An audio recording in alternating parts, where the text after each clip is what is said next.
Hello and welcome to Scribes and Songsters. I'm Veronique Mandel. Imagine this. 21 days in a hospital bed after complications from a post-bowel surgery. 3 surgeries in 3 weeks. Septic shock. 5 days in an induced coma. More surgeries. More setbacks. More tears. When the doctors said, "We're so sorry, but we're losing Danielle. You need to say your goodbyes." Imagine this same person. The Paralympics 2000, 2004, 3 gold, 2 silver, 2 bronze, 3 world records.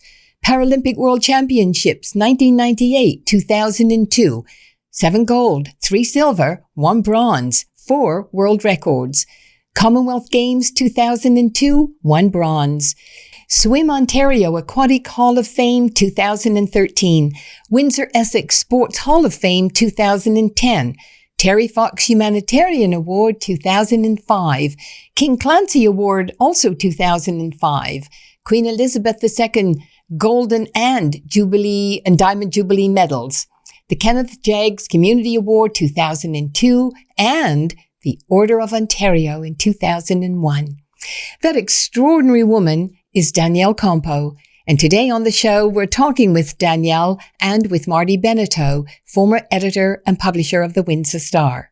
They're here to talk about the book, Resurrections, an appropriate title to document the life and times of Danielle Campo MacLeod. Welcome to Scribes and Songsters. Thank you so much. So lovely to have you here. Great to be here. So at the age of 2, I was diagnosed with muscular dystrophy. And so journeying through that with my parents and growing up in a sports family and walking alongside, wanting to be just like my older brothers. And mom started noticing when I fall a lot. And so that medical diagnosis came and having to deal with kind of that journey and what that would be.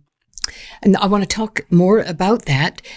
But then you, after a lot of tribulations in your life, you're told something pretty startling.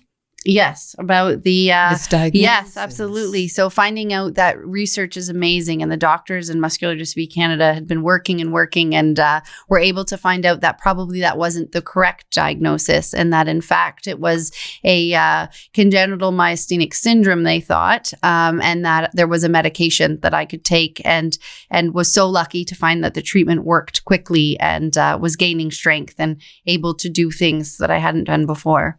What did you feel like that day hearing that? I was a bit kind of like, yeah, right. Right. It's something that I think you always hope for and you always feel, but you never say it out loud because the reality of it not coming true, or waiting is too difficult. So to hear that, it really took some time to sink in, but then to start to get to see the muscles getting stronger. And I, of course, being an athlete, did my own tests, right? Can I really walk up 4 stairs without a railing? Or now I can do 5, and putting the kids in the bath and getting to experience and then really having those moments of, oh my God, this is working, and starting to feel my body not being in pain was one of I assumed everybody's feet hurt all the time. And so learning that, no, that's not. So getting to experience those moments. Everyone has come to know your accomplishments, which have been extraordinary. But what many people probably don't know a lot about are those years when it wasn't all that easy. Mm-hmm. Yeah, definitely growing up different, having a disability, living in a world that isn't always accessible and having to constantly be that advocate, and experiencing those moments where I often describe living with a neuromuscular disorder as it steals your joy. So those moments that should have just been joy, grade 8 graduation when you're trying on your dress, but you can't wear the same high heels as everybody else, or the same in high school, and always kind of having to be 4 steps ahead of what am I going to experience and how do I have to navigate it so I can just be at everybody else's starting point. What about your girlfriends? What were they? Were they supportive? Did they treat you differently? I had a lot of great friends. I did a really good job of hiding the pain. I did a really good job of making fun of my own kind of humor and using it to kind of get through the moments. I had an incredible family that was there to kind of pick me up and see kind of the behind closed doors version of growing up with a disability. And I had some really good friends that were also just kind of knew that if I was saying, why don't you come over for a movie. It really meant I just didn't have the energy to go out and ride bikes or different things like that. Marty, what did you know about Danielle Campo? I knew what we'd published in the Windsor Star for all those years. And we covered her career, so I knew her as the athlete. I knew her. I followed her medical issues as they were covered on traditional media and social media. I got interested in it, but I really didn't. So believe me, a year and a half ago, we'd never met. Wow. And what happened was I book speakers for the MBA program at Windsor, and our program director asked me if I thought we could get someone who would overcome obstacles. Our students were confronting all sorts of things. Can you bring someone in who's overcome obstacles? And I said, I've got an idea.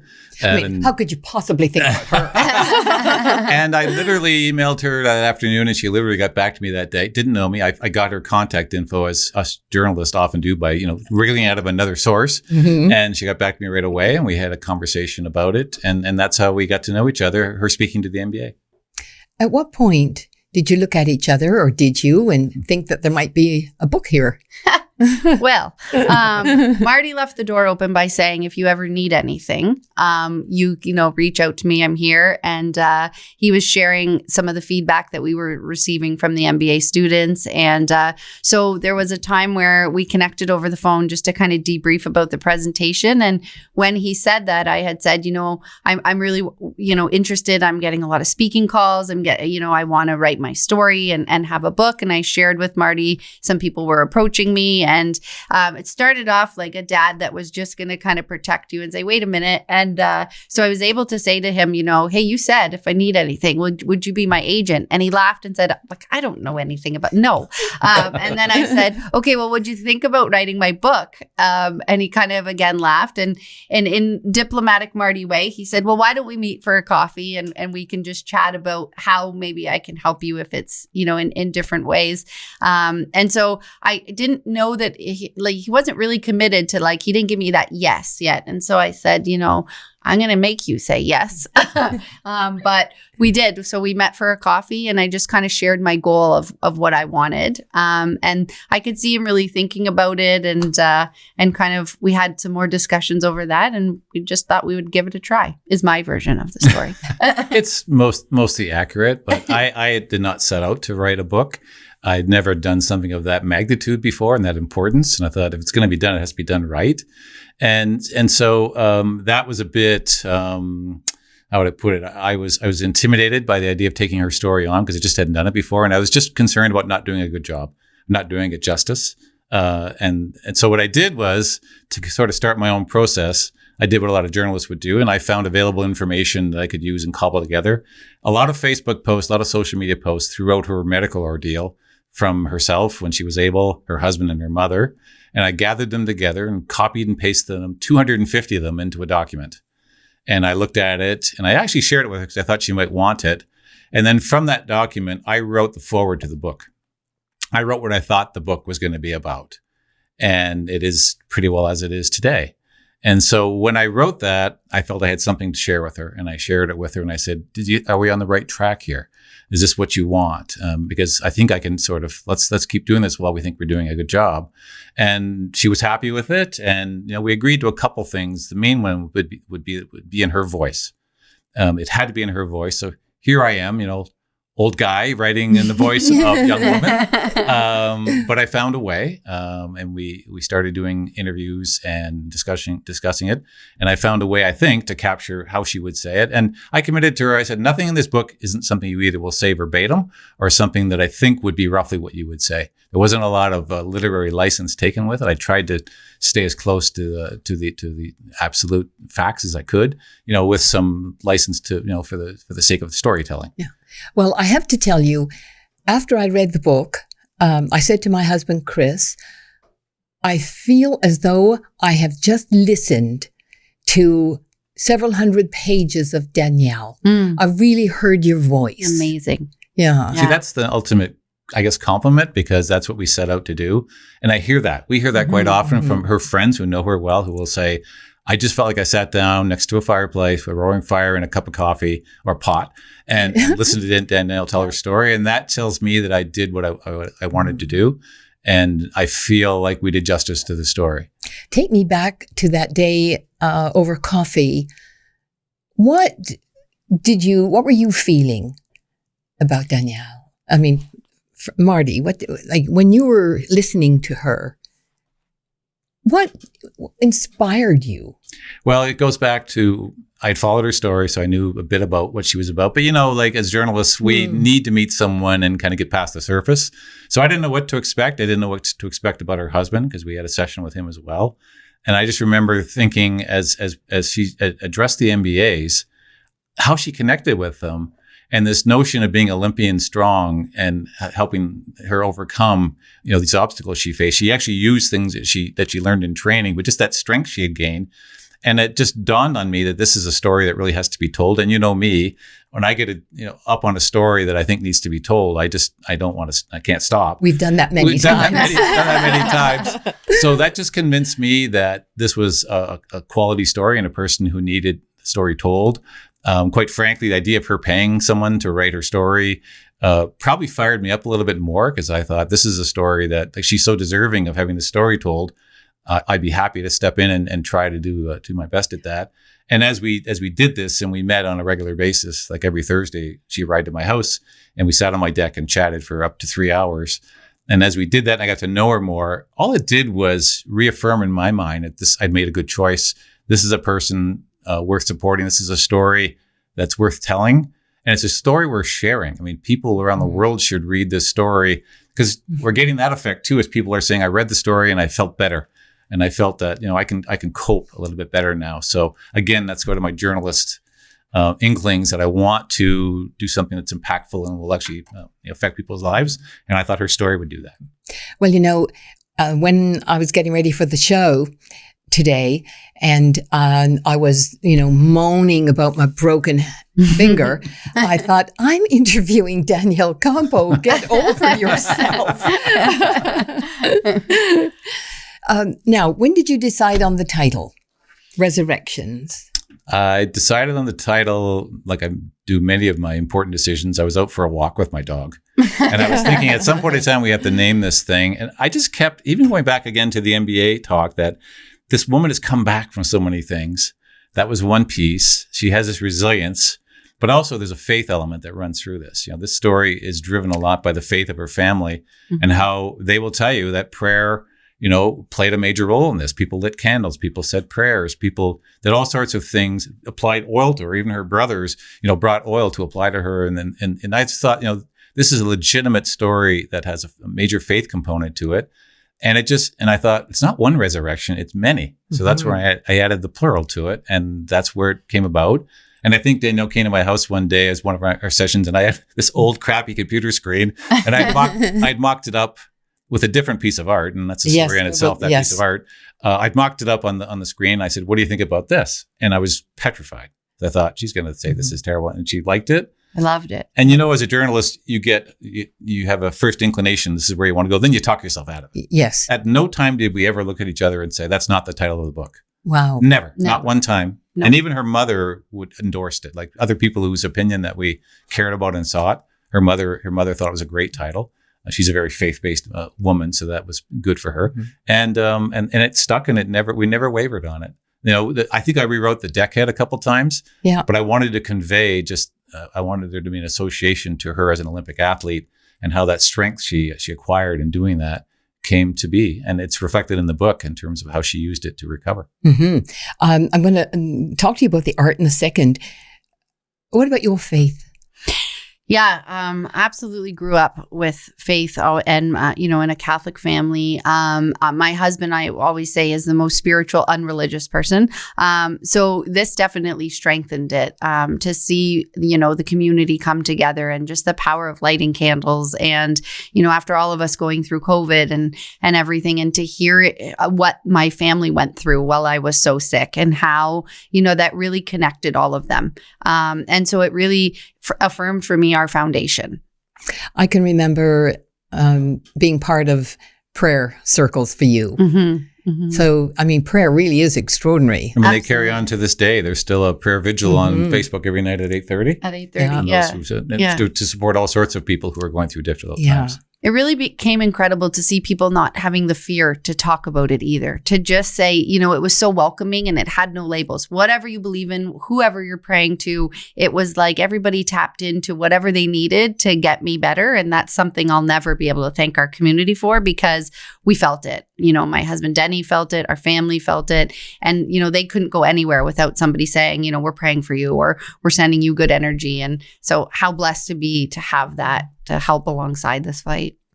Did you ever have great fear? Absolutely. I think when you grow up and you don't know how, or the level of muscular dystrophy that you'll have, there was always fear of, what happens if these muscles start working? And then, always the fear, like I said, it's a joy stealer. So the minute you would get, something exciting, I remember being pregnant for my first child and being so excited and then being so overtaken by fear of, is this body going to be able to do that? And that's kind of a recurring thing that would happen as you'd experience these great moments, and then also the fear.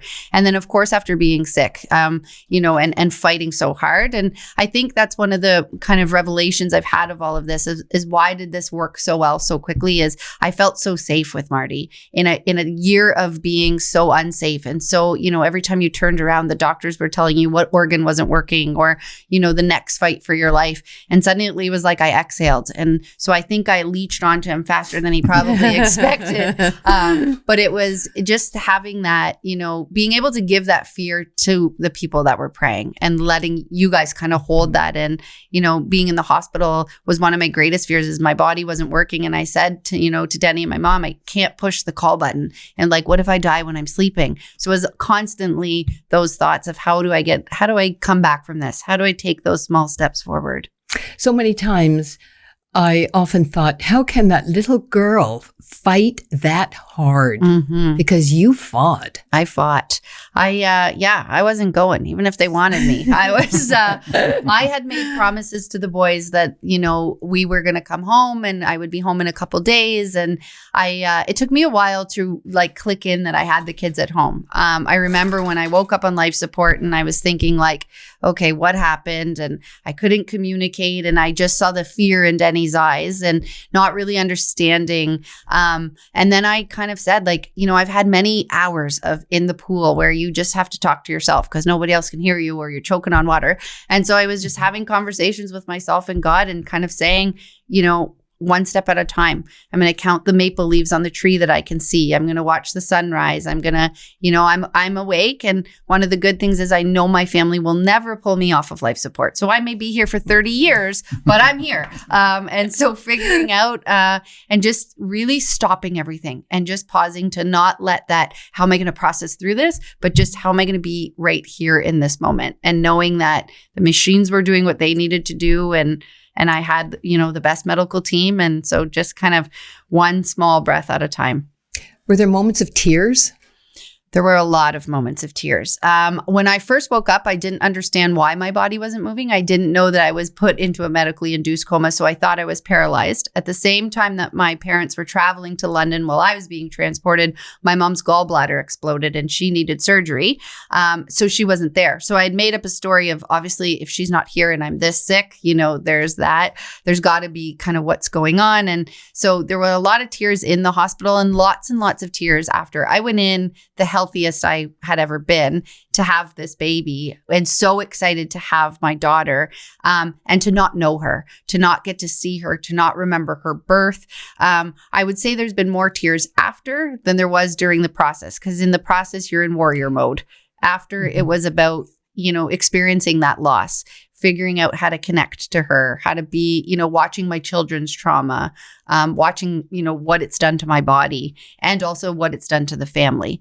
And so really kind of carrying that. And so, yeah, there's been lots of tears. And then Marty surprises you with a great title and a thing. And so then you have happy tears. Do you ever lie awake? Did you ever, during that whole process, and think about how inspiring this woman is? All the time. There were certain things happened, like, as I said before, just kept reaffirming that this was the right thing to do. This was something I was maybe even destined to do, or something, think of it. We didn't know each other a year and a half ago. If you don't believe in fate, that a year and a half later, after meeting, we now have this book. every moment we spent with Danielle, and that includes my wife Nancy, was just getting deeper and deeper into how special she is, and her ability to like sort of deal with difficult news and difficult information, things came to her and came to light in her life while we were working on the book, and she was still able to just keep persevering and never curled up in a ball and said, I can't talk today because I'm too upset. Her ability to deal with curveballs like that just never ceases to amaze me, because I don't know a lot of people who have that capacity, and believe me, they've had a lot. And Danielle wasn't even fully recovered when we started researching the book. We had to take, literally a couple of weeks off, which she had another surgery, and she was deeply concerned about the outcome of that surgery, given how the first one, or the most recent one, had gone. And so that was really really incredible to see how she persevered through that.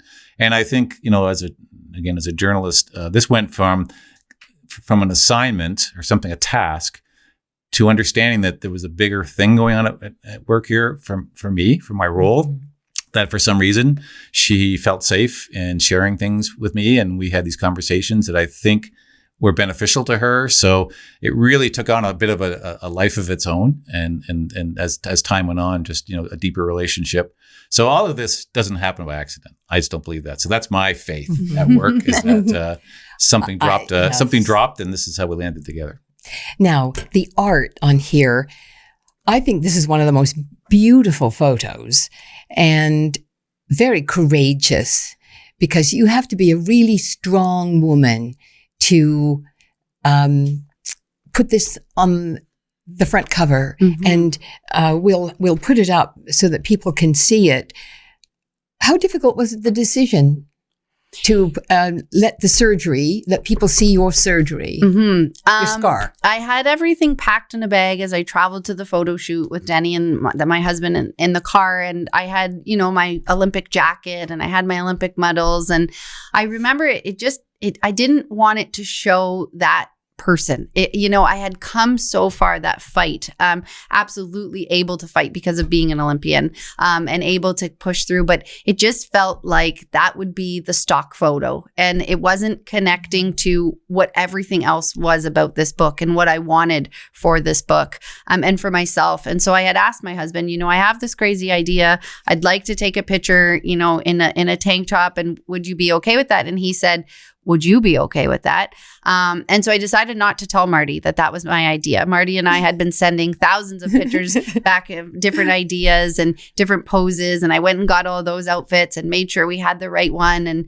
And so then when I went and I worked with the photographer, Six, and I had said to him, I want to try something. And Six is amazing for being courageous. He's brilliant. Yes. And he just kind of looked at me and he was like, okay, because he's walked alongside this journey with me. And so when I did the first picture and we sent them to Marty, he can kind of tell you a little bit about his, and it wasn't quite right. It wasn't exactly what I wanted, but it for me showed that, I had to go to a place in my mind to get to that pose and to that face. And it was more for myself of saying, you are a warrior and you fought this, and these scars are your new Olympic medals. These are the, they're not as shiny and they're not as great to look at, but someone else will look at those scars one day and they will see the strength and maybe find some strength in it. And so I sent that to Marty as a surprise. And then what was your reaction? Well, it was the end of the take. So I've gone through a lot of photography takes, a lot of contact sheets, and I'm going through these stock photographs, Danielle with medals, Danielle with jacket, smiling Danielle. And I'm like, no. Because I just didn't think it was capturing the essence. And the very last photograph was her in this gray tank top with her scars showing. And I remember I was sitting and reading in the living room that night. I became emotional because I thought, wow, this is a powerful woman. It just impressed me. And it was more this reassurance that this is such a person of worth. And she has such a message to share and such power and such an ability to drive and make a difference. She's willing to do that. And I actually became emotional. I told her I was like on the verge of tears. And that doesn't happen with me too often, as you can probably attest. And so once she had sort of agreed to do that, we just knew we had to go back again and do another take. Came out and I stood right behind Six, and he had a little screen. I could just watch the take. And as I was watching him shoot it, I'm like, oh, this is like, that's the one. I could tell right there, that's the one. And he shot a bunch of versions of that photograph. And when we had it nailed, it was really nailed. Everything was just the way we wanted it. Mm-hmm. And we had a number of fantastic choices, but that was the one that just cried out. We had a discussion about it. It didn't take very long. It was kind of a no-brainer. The flip side of that book was the original cover, by the way, of her triumphing her first gold medal. That was going to be it. Oh no, this. And then, and this was the process. Yeah. This was the process. And but when we reached that, to have this at the back. Absolutely. It's an establishing photograph, but the process led us to that, and her courage allowed it to happen. And the front and the back inspired the way I wrote the introduction to you today, because I saw the two you. Mm-hmm. You're one, but you've got this incredible dichotomy, but all of it representing courage and strength. Thank you. So we released that cover of some time before the book actually came out, just to start to create interest in it and promote it a bit. And when it was out, I really, really got nervous, because I thought, okay, the cover's out. Everyone thinks it's fantastic. What a statement she's made. What if the writing doesn't measure up? So I was literally curled up in a ball, worrying about how people would react to it. Did it live up to the hype and to that cover? Because I thought she had set the bar so high with that, just one act. And I say to people, my favorite piece of this book is that, because I can look at it every day, and it's just so inspiring and reassuring that's what kind of inspired me each day, was looking at that. There's so much more that we could talk about. I can't believe how quickly half an hour has gone. So I just want to very quickly, in the 45 seconds we've got left, ask you both, what do you ultimately hope someone walks away with when they read this book? That we find our strength in our struggles, that I am no different than anyone else, and to just keep finding that warrior in one step at a time. Marty?